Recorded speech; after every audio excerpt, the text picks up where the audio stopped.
So you're at a point in your career where you're thinking about legacy, right? And kind of the stage of your life where you're looking at what the future looks like.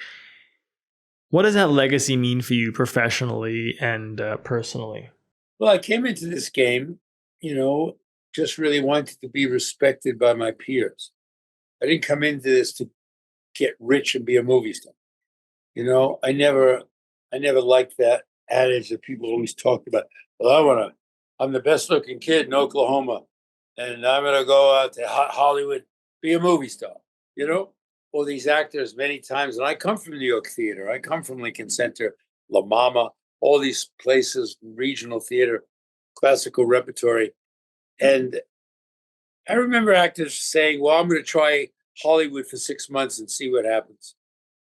Hollywood for 6 months, you'll end up on the unemployment line, you know, and having coffee at the corner Hmm. every month for 6 months. Yeah. This is what it is. But I had enough tenacity to kind of counterattack that. I remember getting in touch at the beginning with Glenn Larson. Glenn Larson was a guy at Universal who had 10, probably 8 TV shows going at the same time. He had Battlestar Galactica, he had Switch, he had McCloud, and I remember calling him once a month to say, can I come out? Because I worked for him as I don't know, riding a stagecoach down Broadway for a McCloud, a little bit part. And he said, no. He says, I have nothing for you now. Will you come out here? I'll take care of you. 16 months I called this guy. I got out there finally in 74, and he gave me an episode of McCloud. Paid me more money than I ever had in New York. And I learned that the game is played with probably 30% luck, 50% tenacity, and maybe 20% talent. That sounds like how I run my business. So Well, that's the lesson you want to carry. You want to kind of teach forward, yeah, into your oh kids. yeah, yeah. I tell every young actor, I say, remember, if they don't hire you, it's their mistake. Mm.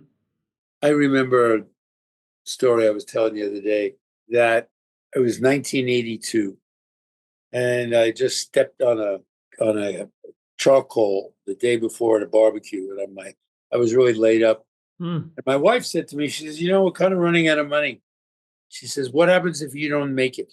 I remember exactly where I was sitting and couch and everything up in the hills in Hollywood. And I took a long pause and I said, I don't know. I guess I'm just going to keep on trying. Wow. What I said. 3 months later, I got Cagney and Lacey. Was on the air for 6 years. Did Karate Kid. Did Rambo. Did Steel Justice. Had my own series by the end of the 80s. And that was the reaction I had to what happens if you don't make it? All you can do is keep on trying. What are you going to do? You're going to become an insurance man. You become a publicist. What are you going to do? That'll be more frustrating than anything else. Mm-hmm. To be on the periphery of a business where you really looking from the outside in, wishing you were on the inside. Yeah, dreadful. Yeah.